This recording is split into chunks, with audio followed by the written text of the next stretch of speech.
Muy buenas noches, mi nombre es Karen Yanira Peñate Palma, soy estudiante de licenciatura en Ciencias Jurídicas modalidad virtual de la Universidad Tecnológica de El Salvador. En esta ocasión, como parte de mi tercera evaluación diferida de la materia Derecho Civil 2, voy a explicar las diferencias entre el pago efectivo y la consignación como modos de extinción de obligaciones.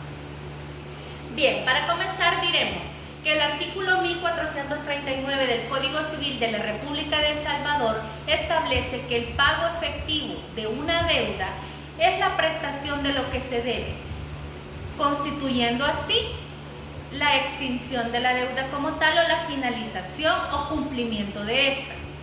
Esto quiere decir de que el pago en efectivo como tal es cuando una persona, por ejemplo, debe una cantidad de dinero y la paga, o se comprometió a hacer algo, lo realiza y termina su obligación. El mismo Código Civil nos establece que hay diferentes características para el pago efectivo. Nos dice, por ejemplo, que la finalidad, pues como ya sabemos, es la extinción de la obligación.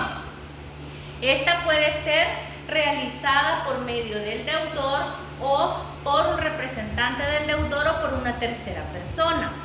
También nos establece que tiene que ser dada al acreedor o a un representante legal del mismo y debe cumplir todas las características pactadas al momento de la obtención de la obligación. Por otra parte, el artículo 1468 nos establece que para que el pago sea efectivo no es necesario que el acreedor esté de acuerdo con este. Eso nos da la pauta entonces de que hay dos tipos de pago. Uno que se hace con el consentimiento del acreedor y otro que se hace el acreedor esté o no esté de acuerdo.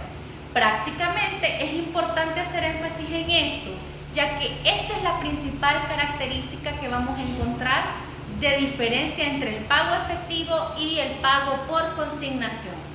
Por su parte, el artículo 1469 nos establece el concepto de consignación y nos menciona que la consignación es el pago de una deuda aún sin la comparecencia del acreedor en manos de una tercera persona, que en este caso sería un juez, ya que esto es un proceso de hasta cierto punto jurídico, porque como ya dijimos, el acreedor en este caso no está de acuerdo en recibir ese pago. Entonces también es importante mencionar que para que pueda darse la consignación necesitamos cumplir con un proceso.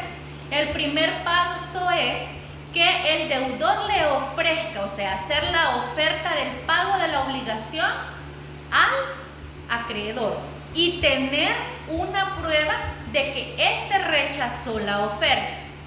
Luego viene la consignación, o sea, primero es la oferta y luego entonces se puede hacer una consignación en manos de un juez y este va a pagar, o sea, el deudor pagaría lo que debe en consignación porque lo va a dar a una tercera persona que es el juez.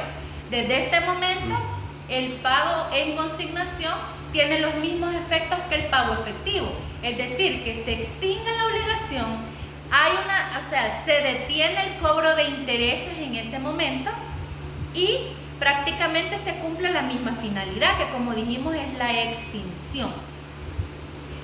Pues prácticamente nos podemos dar cuenta de que la consignación y el pago efectivo son similares en cuanto a el tipo o a la manera en que se extingue la obligación, ya que en ambos se da el pago o la prestación que se adquiere como una obligación, pero la característica principal que nosotros tenemos que tener clara es que el pago efectivo se hace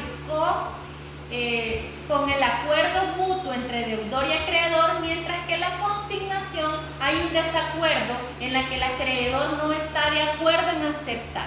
Por ejemplo, podemos ver el caso de un préstamo hipotecario en el que el deudor habla con el banco y le dice que le va a pagar la deuda, es él, y paga la deuda y extinguen la obligación.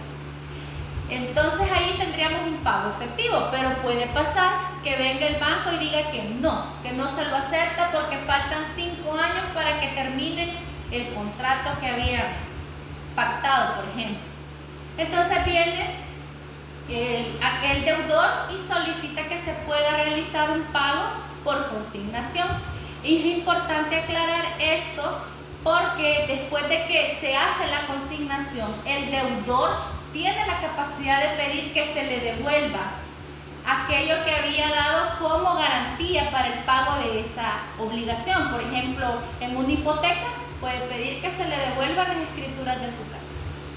Pues a grosso modo es lo que puedo decir de estas dos figuras que son parte de los tipos de extinción de las obligaciones. Muchas gracias.